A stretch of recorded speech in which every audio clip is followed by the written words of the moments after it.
What happens when you die according to Egyptian philosophy? Um, you see on the image a total of 5 distinct figures. Really, it's 4 distinct figures because you see one figure twice, which is Ampu, the netter Ampu. So to the left, all the way to your left, that figure represents the deceased. That figure would represent you in this relief. Okay, that is the human being who has died. The jackal-headed netter who is holding the hand of the deceased and is holding the ankh in the other hand is Ampu.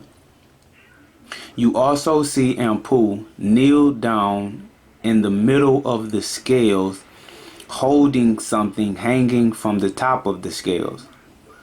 Next to the second image of Ampu, you see a crocodile-headed beast. Now, this beast is actually comprised of several different animals put together. Okay?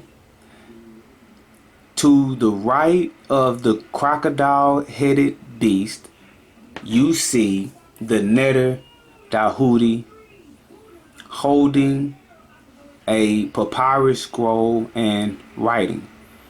He is depicted with an ibis bird head. So what is this saying? What is this telling us?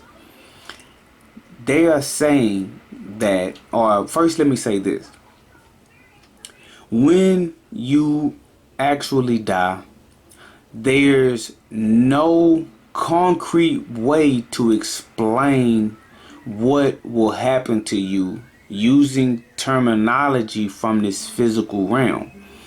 So you have to try to explain this spiritual concept in a way in which the meaning of the of what is taking place can be conveyed.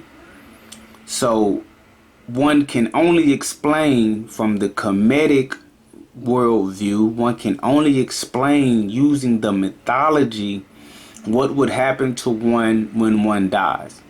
So this is not literally what is going to take place, but this mythological representation of what will take place is meant to illustrate and explain what is taking place in the best way possible.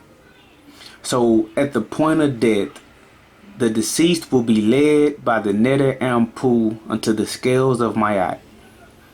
Once at the scales of Mayat, the individual's heart will be weighed against the feather of Mayat. Mayat represents truth, justice, balance, harmony, reciprocity, rightness. Okay?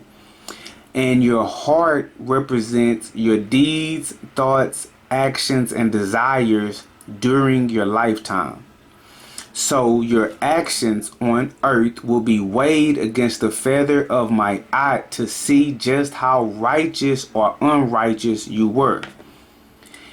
If your heart is heavier than the feather of Mayat, that would indicate that you led an unrighteous life, not in accordance with Mayat, and your heart would be devoured by the beast with the crocodile's head.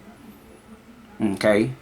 Now, if your heart balanced out with the feather of Mayat, meaning that you led a righteous life, then you would be granted passage into eternal life. You would have the ability to live again, life after life. Okay? And you would live forever amongst the Neteru. What the ibis head netter Dahoudi is representing is that not only is the outcome of your heart being weighed against the feather of Mayat being documented, but it is also a representation saying further that everything that you do, think, feel, and desire while you are alive is automatically being documented and recorded by the netter Dahoudi. So one will not be able to lie about what they have or have not done. Because you could imagine when someone's heart is weighed and they have been found to not live a life in accordance with Ma'at, and they have been found to have lived an unrighteous life, they would proceed to try to make excuses and claim that they were righteous when in fact they weren't. And Dahudi is there to be able to recall what that person did in life. So in Kemetic philosophy, every individual alive will be held responsible for their own actions and their own deeds.